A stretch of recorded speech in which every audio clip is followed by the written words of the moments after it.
Hi, my name is Amy Heath and I'm an exhibit specialist at the Oakwood Cemetery Chapel. My job as an exhibit specialist entails researching history and creating digital exhibits about the Austin area.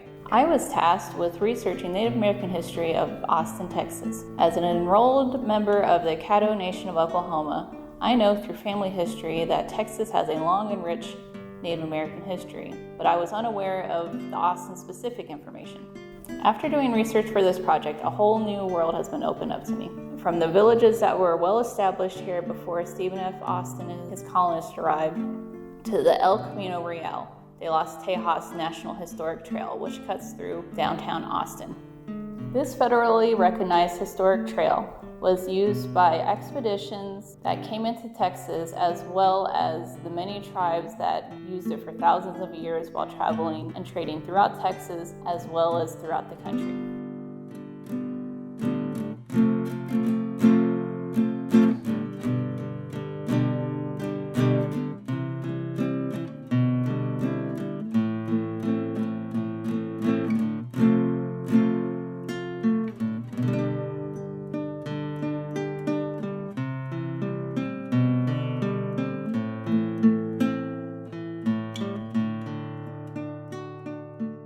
Hi, my name is Sergio Iruegas and I'm a professional archaeologist.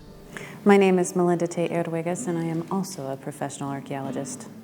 We've been doing archaeology for over 35 years, and today we've been doing a lot of work with a project that we started called the Provincia de Tejas Founding Initiative Project. We started the project back in 2014, working with El Camino Real de los Tejas National Historic Trail Association, and we documented Lobanillo swales. We've also documented other historic resources that are associated with the National Historic Trail. And one of them is some of the alignments of El Camino Real within here in Austin all the way through San Antonio. We know Austin, evolved out of Waterloo. And prior to that, there was a Spanish station here. And prior to that, there were Native American villages. And expeditions traveled through this area, and most people don't realize that there is a rich history that eventually became Austin. And Austin holds many secrets, I would call, because people don't recognize that they were here. The number of people here, it wasn't just a few people, it wasn't a handful of people. We're talking about thousands of people. Within the village alone, he talked about 2,000 to 3,000 people. People don't know that in 1709, Aguirre came through this area, and in 1721, that Aguayo came through this area. So I really hope that people take away that there's a longer history to Austin than what was previously believed. I'm Brian Beattie, and I a local Austinite. I moved here from Connecticut when I was 18 years old in 1979. Ever since I've been here, I heard stories about the Spanish coming through in the early 1700s, but those were obscure, separated stories, and also stories about the native people that lived here. But they all seem to be these little snippets of stories as compared to this other story of the founding of Austin and the founding of the Texas Republic and all that kind of stuff. And I was always curious about the stories that people weren't telling because they seemed pretty rich. Over the years, as I've lived here, I read as much as I could about El Camino Real de los Tejas, and I didn't even know that there was a National Historic Trail until a few years ago, and it seemed like the most exciting thing, and yet hardly anyone in Austin particularly knows about it. El Camino Real originates from the basic use of the native trails for the king's business. Once that was the case, the Spaniards referred to it as the King's Highway, El Camino Real. And the difference between El Camino Real here in Texas is really no different than in California or New Mexico. Once the king's business was being conducted on these native trails, it became a Camino Real. But the reality is the native trails had always been here, and for thousands of years. And it was the Spaniards who adopted these native trails and the customs that went along these native trails. So when in Rome, do as the Romans do, that's what the Spaniards did. When they traveled along the road, they conducted themselves in a manner that was consistent with the indigenous people of Texas or California or wherever. The indigenous people actually used the trail for commerce as well as for social ceremonies, intermarriage, or alliance coalition development. And so the roads were very important to the Native Americans for centuries prior to the arrival of the Spaniards.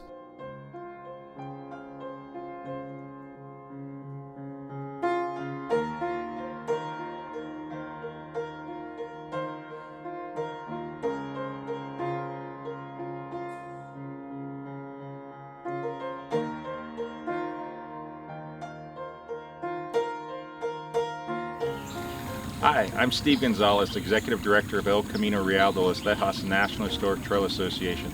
We're the official nonprofit partner of the National Park Service in the administration and development of the Camino Real across Texas and Louisiana. So the Spanish started coming through this area in the 1700s mainly. They followed Native American paths that followed the foot of the Balcones Escarpment between San Antonio and Austin, and then they headed east towards places like Nacogdoches and Louisiana.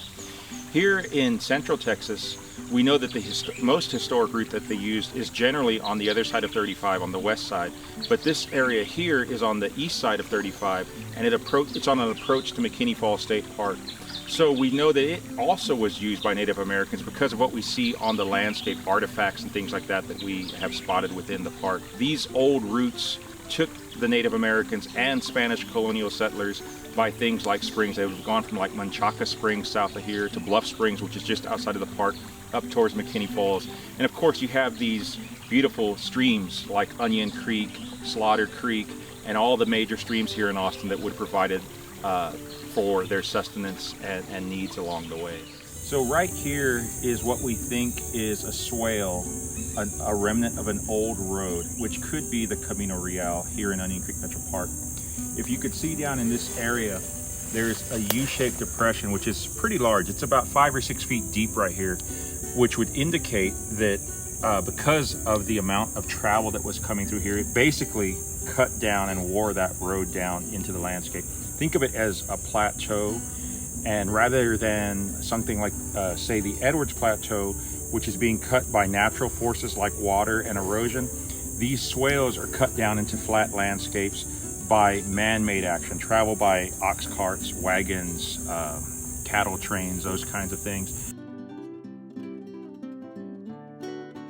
We're standing here on El Camino Real de los Tejas National Historic Trail, and we're standing in this position to show you that a swale is U-shaped. So it's going to be lower in the center and then higher on the edges. So where Brian is over there is the upside of the swale. Sergio is sitting in the middle, and I'm Melinda and standing on the other side. So you can see that we're on a nice little U-shaped rut that is a remnant of El Camino Real de los Tejas. And we know that El Camino Real de los Tejas dates back thousands of years. These were old native trails. We know this because in research we have found 26 large native village sites that are right next to the native trails that dated back 10,000 years all the way up through the historic period. Grapevines like we see here are from the Mustang grape that's a native to Texas. There are countless examples of this throughout the park, some of which are obviously very old. But we have seen grapevines in this park that are the size of a cowboy hat as far as their trunks goes, which indicate that they've been here for a very long time. They're natural foodstuffs. Native Americans would have used them for sustenance and for as well as dye and coloring of some of their cloths and clothing. We know for sure that Spanish would have come through here, and we think that the French likely would have come through as well. It is recorded that Saint Denis did travel the Camino all the way from Nacogdoches, Louisiana to Guerrero, Mexico, where the San Juan Bautista missions used to be. So we know of at least one French person who would have traveled the entirety of the Camino in historic times. Whether or not they took this route right through Austin or a lower route that might have gone through Bastrop or another area, we're uncertain of that. But we do believe that they likely would have taken this route because, to our knowledge, this is the older, more historic route of the Camino that would have been used at that time. It's a very pretty spot. This might be. You can see this old rock wall that's here in the park. It's along what could potentially be a swale. It's also a waterway coming from this other area back behind us. But we just don't know at this point what this was used for. It's obviously old. Likely, mid-1800s, late 1800s. We're hopeful that the archaeology we can do here in the park might reveal what this structure was and why it's here. At this point, we don't know, but it's pretty cool. It's pretty interesting to look at, and it's something that the public can see and experience pretty easily. So we're standing here at what we think is a living fence row in the park. If you look to either side of me, there are these huge pecan trees, one here and one down that way, which are right on the edge of an old swale or path of a road here within the park. Historically, these old roads would have been used as boundaries between property lines, and old settlers would have planted trees like this along that for a couple of purposes. One, to delineate where that property boundary is, but also for the beautification purposes of it. And in this case, they probably also used it for foodstuffs, because all of these are pecan trees. So you can imagine the abundance of pecans they would have got from these massive trees we now see along here today. We know that there were certain Spanish expeditions, such as the Aguayo expedition of 1721, that broke off of that route because Onion Creek was flooded. And so because of that, they had to avoid that flooded part of the creek down that way. And they headed through what we believe would have been the Onion Creek Metro Park area as they broke off of that main route towards Mckinney Falls. And we have the record of Aguayo talking about the beautiful limestone outcropping that we see there at Mckinney. And when we read his description and how he crossed or came within the view of the creek a couple of times on his way towards Mckinney, we put all those things together as well as with measurements of his distances that were logged during his travels, and we estimate that he did camp here in Onion Creek Metro Park before crossing that swollen stream at Mckinney Falls State Park here in Austin.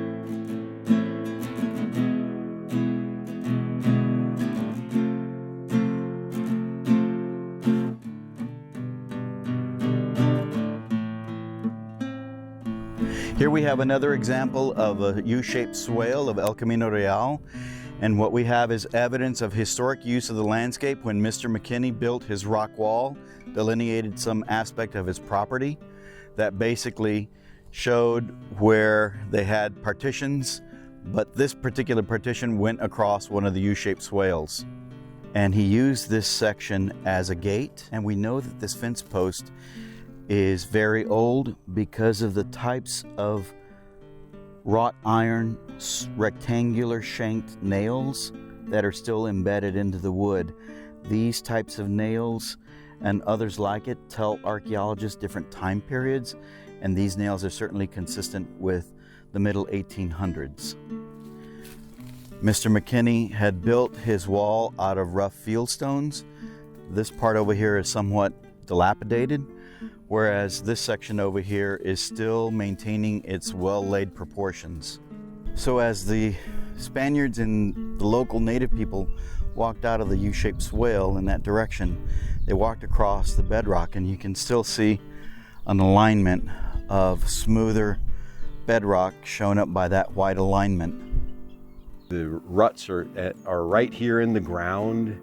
They're worn into the bedrock right here at Mckinney Falls, and it seems like the history is just, it really wasn't that long ago that all this stuff was happening, and yet not much of it is documented within the popular history of Austin.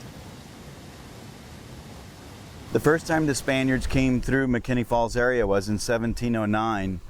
On April 20th, Count Pedro de Aguirre was on his way back from his encampment at the Colorado River, and Fray Espinosa said that they traveled 2 leagues, which led literally to El Camino Real just north of here, and these falls were a 1/4 league away from the road.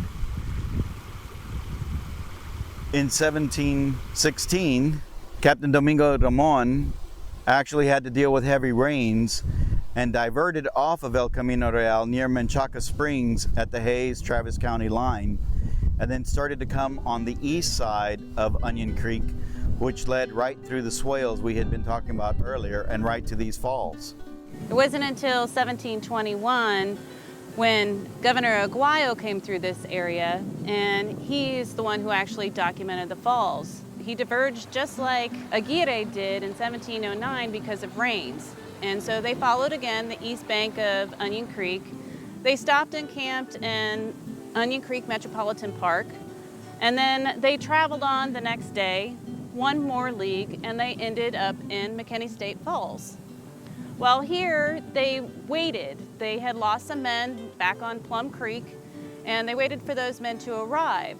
So while they were waiting, that next day on May 22nd, 1721, they actually celebrated the Feast of Ascension. And the next day, on May 23rd, 1721, they came to the falls. And the falls they described as stepping stones.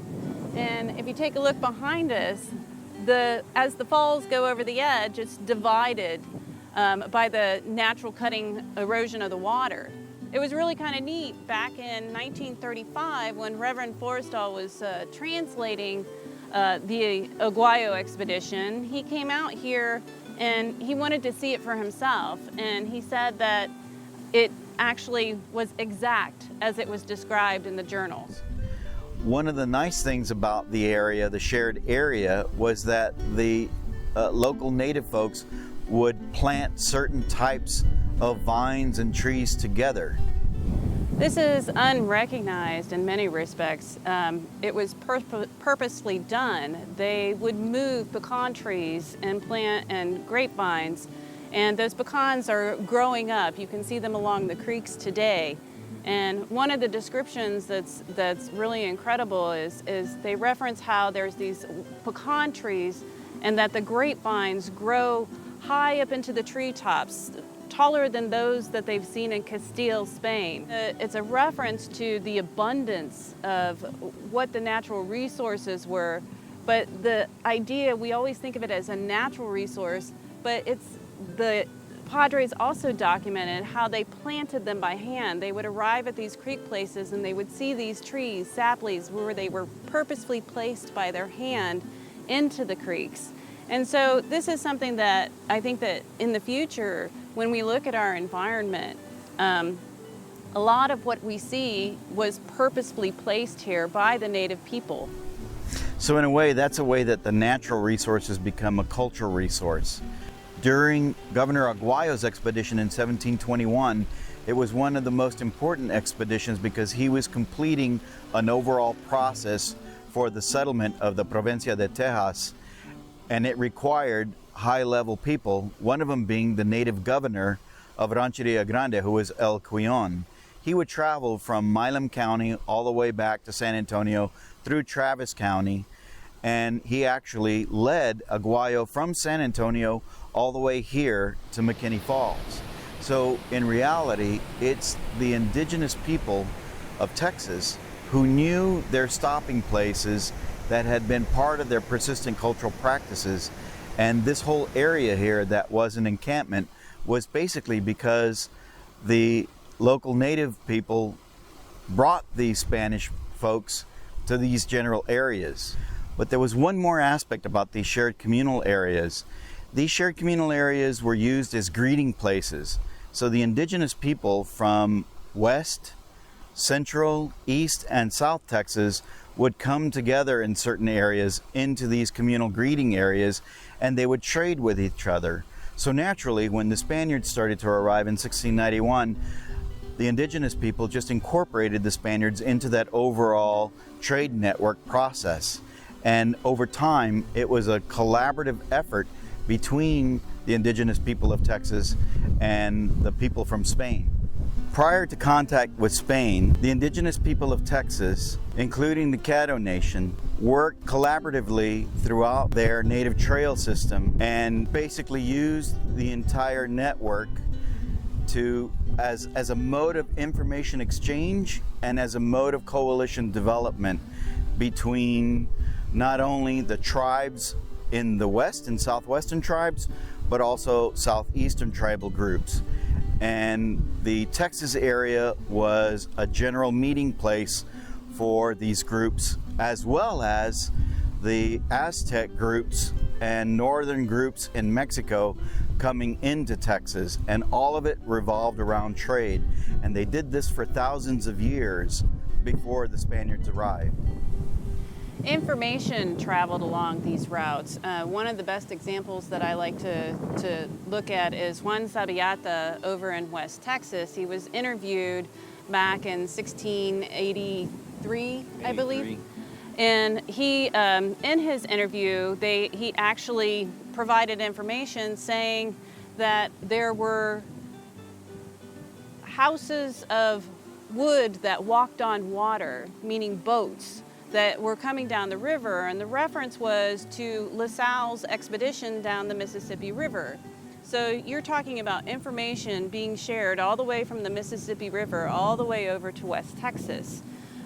So that's a great idea to look at El Camino Real and what we see as the information system that traveled along it. So it wasn't just commerce, it was information as well. And one other thing about Juan Sabiata, he was the actual head chief and leader of the Economic Commercial Center at Junta de los Rios out in West Texas, in a similar way that El Cuyon was the leader and eventually the native governor of Rancheria Grande, which was the economic center in eastern Texas, just on the periphery of the Caddo Nation. You can, a good witness to this is we see a collaboration here, we see an alliance, because Juan Sabiata actually came in 1691 to meet Governor Terán de los Rios, and they had a parade and a ceremony for that meeting. And it wasn't just him, it was the indigenous people here in Central Texas, but they were representatives from each of the commercial center areas. This was the chief of the Payaya from San Antonio, Chief Cantona from this general area. His village is just north of Colorado River, according to the Spanish journals. So this was a large convocation that occurred in 1691 that was a springboard to the settlement of Texas.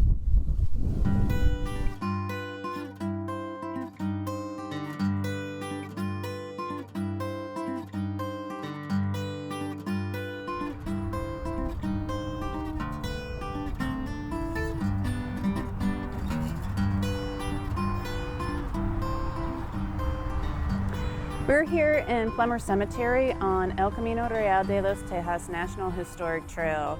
The trail continues from McKinney State Falls Park into Plummer Cemetery and extends beyond into Bethany Cemetery. Behind me we have an example of a swale that actually goes down into Tannehill Branch. Back on May 23rd, 1721, Governor Aguayo had traveled from McKinney Falls, where they had conducted their mass celebration, and they continued on north of the Colorado River and came through this area that eventually became these two cemeteries. They traveled 3 leagues and wound up encamping just further north from here. The swales were created naturally by hundreds of years of footpath. As the people started to walk on a particular route, the soil would give way and eventually would start to get compressed and form these natural U-shapes. The dip and slope is so natural that erosion doesn't occur within the U-shape of the swale itself.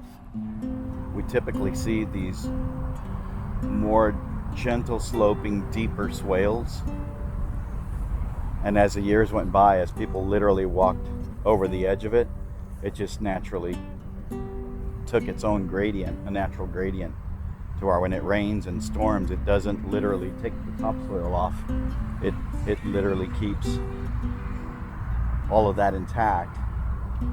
But the soil chemistry has changed, most likely by the moccasins and how they would prepare the leather.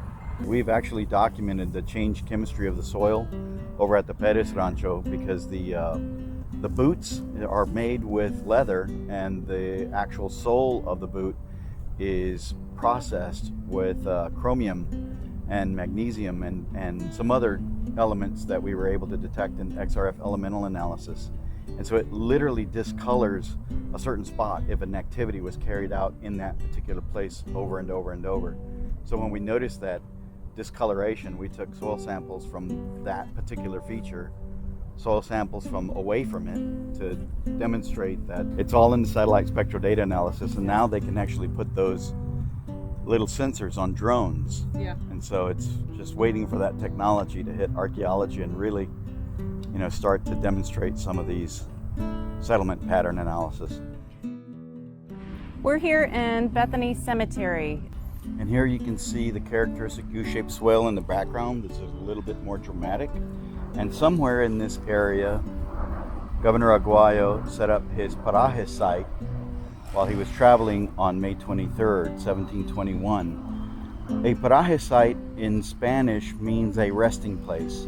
So from time to time, as the entourage traveled from the Lower Rio Grande all the way up here to the Colorado River, they would make encampments and stop and rest for the evening, and in some cases for more than a day, to celebrate masses or actually greet with other indigenous people here in Texas.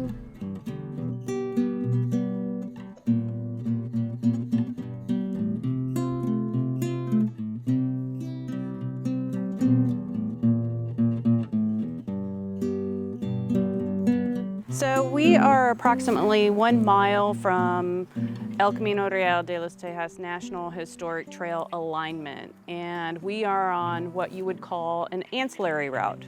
And this route actually is in the vicinity of Fort Colorado and leads to a place called Coleman Springs. We're standing in the middle of this swale. It's a great example. You can see the ridges on either side and the rut in between. We know much about Fort Colorado from Noah Smithwick, who was stationed at the fort. General Sam Houston had ordered Colonel Robert M. Coleman to build Fort Colorado and be in charge of the fort system for the ad interim government of the Republic of Texas. This swale led to Coleman Spring, as well as up to basically where the fort stood, here within the Blair Woods Nature Preserve. So this is Blair Woods. We'll start in the present day. Travis Audubon manages and stewards this property. It's 10 acres. It was a gift to our organization in 1985 from Dr. Frank and Fern Blair. Dr. Blair was a prominent zoologist at UT Austin. He was the first person who managed the Brackenridge Lab. His wife Fern, we think, was the birder, and she was the one who wanted to give this property to Travis Audubon. This particular fort, Fort Colorado, had basically operated as a trading post and an area where all commerce coming along the native trails. But Fort Colorado was the fulcrum of the ad interim government of Texas fort system. So we think this barn was built in the early 1900s. Like I said, the Moore family used this as their dairy. We know that Fort Colorado, which was a Republic of Texas fort, was here for 2 years from 1836 to 1838. There's a spring house. We know there's always been water there. We assume that Native Americans would have known and used that water supply. The connection to the Camino Real, again, they think that it came nearby here because people would have known about the source of the water. What the indigenous people did was they basically had their trail going next to many of the springs that are recorded today, such as this particular spring here at Fort Colorado, and the road is not too far away. So essentially what they were doing was going from spring to spring to spring along the road, and they always knew where there would be enough water. But not only that, they also knew where there would be enough grapes, other types of edible foods that they themselves would have placed within their shared communal areas on either side of these creeks. There's occasional evidence of nap tools and other things that we find on the property. So we assume that Native Americans would have been using this water source. Who was here around the time of the fort and how those Native groups were collaborating with the Spanish and other settlers. One of the cool things that we've done some preliminary archaeology work here, and we have actually found that there are both indigenous artifacts as well as artifacts from the fort occupation, which date to 1836, most likely associated with the construction of the fort. And one of the things that it tells us is that because of the association of the artifacts within the same context, that the Native Americans were working more collaboratively and may have actually helped in construction of the fort. This wouldn't be uncommon because this being a persistent cultural practice goes back even to the early 1700s, where ethno-historical records demonstrate that the indigenous people actually helped the Spaniards build the missions and the presidios. So this is just something that the local native folks had actually done all along in the development of their alliances and coalitions with different people that came into Texas. Smithwick actually documented how he became brothers and went and lived with one of the Native American chiefs. He was a medicine man, and he lived and he worked with him, and actually even worked with Sam Houston on trying to get a treaty. So we knew that there was this collaboration and this meeting together where they were going back and forth between Fort Colorado and between their native villages. That was part of that coalition development and alliance where they were considered brothers and they would walk side by side. That was the native perspective of the alliance that had been developed between the indigenous people and the Spaniards, as well as the people who came in 1836 and thereafter. I really hope that people take away that there's a longer history to Austin than what was previously believed. I know we've talked about it before, but one of my favorite things is Chief Cantona. You know, he went in 1691 to go meet with Governor Terán down on the San Marcos River, and his village was here. And when Aguirre came through in 1709, he greeted him, and they had already made alliances, and he took him as an honor back to his village. And that's here, that's within the vicinity of Austin. And most people don't know his name, they don't recognize it. And I think it's important to honor the fact that the Native American people were here and had a very rich and lively culture. We have a lot more to learn with the natural landscape that remains here as everything gets closed up and paved over, and this becomes a world-class city. The natural environment here still has a lot of the clues of what happened here a long time ago that just haven't been well explained yet. That it's just a really unique environment. Austin as a meeting place of the hill country and the plains areas, and so it's been a kind of a kind of like a borderland, but more like a cartilage, you know, like a kneecap or something like that. You know, it's something that all the other cultures that have been here, just the fact that it's such a transitional place and it has had so much broad interaction, I think for us to really understand what Austin is about, we have to understand that part of it, because that story is not very well told sometimes. El Camino Real was basically used up until the 1920s. For instance, the old San Antonio Road. When you drive out to Nacogdoches from Austin, at some point you catch Highway 21, which basically parallels El Camino Real. After 1921, whole new systems of roads were being built, and typically those roads were being placed between property boundaries, and those became the old county roads. Some of them became farm-to-market roads, and then eventually some of these roads eventually became our highway system. So in most cases, El Camino Real is not too far away from some of our roads, but in some ways, the roads just completely bypassed El Camino Real, and slowly, El Camino Real became part of our cultural memory. In other words, in archaeology, cultural memory is something that we remember from what we heard from our grandmother, who heard from her grandmother. So about 6 to 7 generations ago, and eventually the facts start to blur from living memory into cultural memory, and that's where we have a lot of knowledge for El Camino Real. Austinites use this every day without ever recognizing that they're traveling on paths that were used by people for thousands of years. This indigenous history that has played such an important part of Texas history that is often neglected. Hopefully, by recognizing these places and spaces that people have lived and traveled in, it will help to relate the Native American experience for Austinites and Texas in general. Whenever you walk along a trail through Austin, or ride your bike or walk your dog along these city parks and trails, it's easy to relate to the people who lived here thousands of years before.